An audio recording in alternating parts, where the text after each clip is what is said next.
What's up, people? Renegade man here. Hey, been a while, huh? Been busy at the shop, automotive shop, and then got a lot of projects here, including one of these that I'm gonna go over if I don't break it first. Jesus.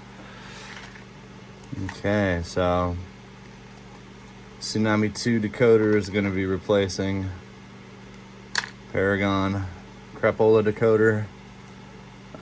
Yeah, so it's been good. It's busy. We got a repair of this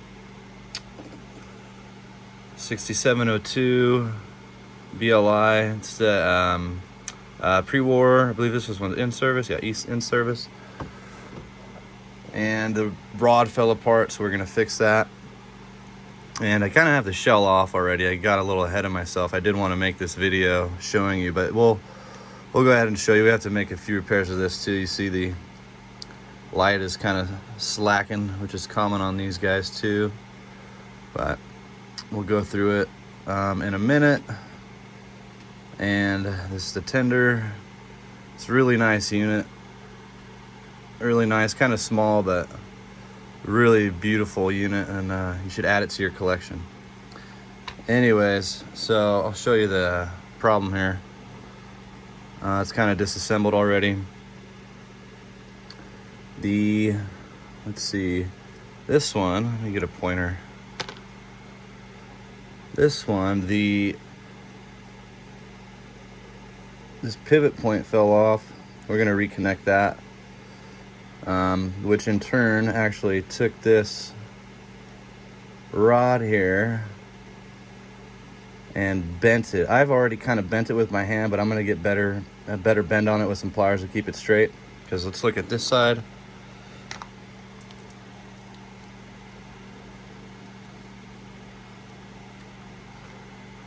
If you look at this side, this rod is very straight, and this is what we're gonna return it to, as well as this fixture needs to be fixed to the chassis. So that's what we're gonna be doing in this video. Let's get into it.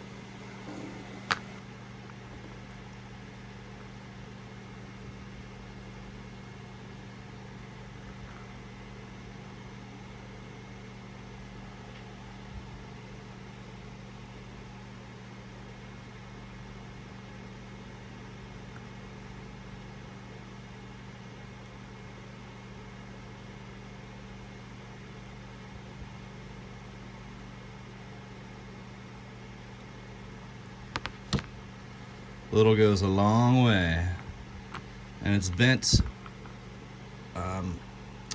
parallel and perpendicular, whatever fancy words you want to use, but it's bent both ways. If you can see here, my thumb is, it's going like this. So we're also going to fix that.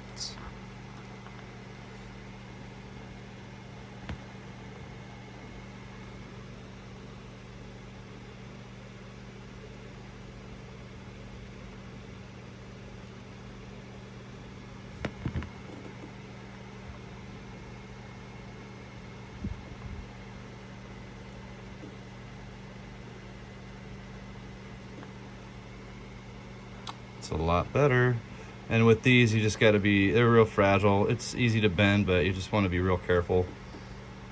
Other than that, I think that's looking okay. And that looks straight. What's this up here?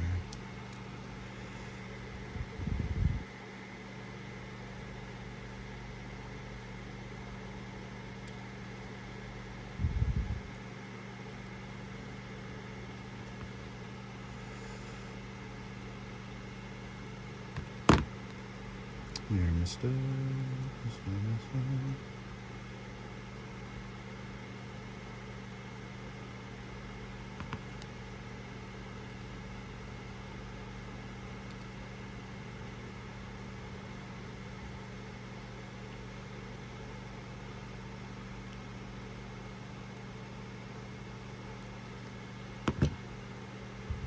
Now,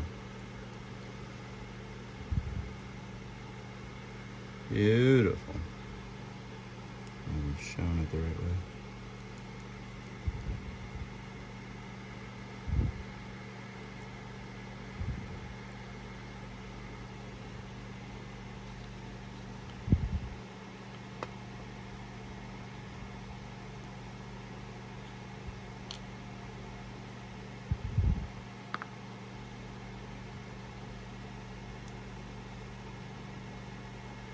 Okay, so we're gonna try and sneak in here with some glue.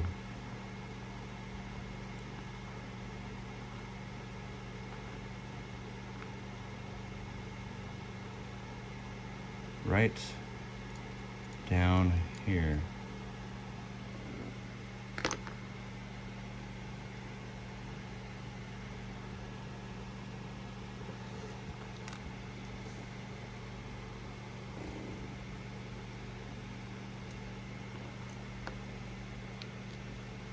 Good old super glue.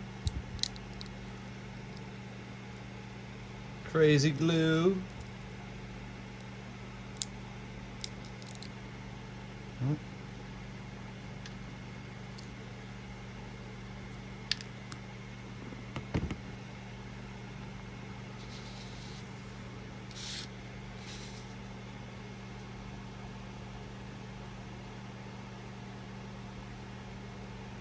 Really?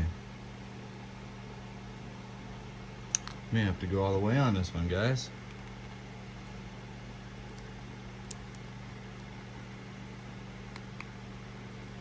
Aye. That's unfortunate.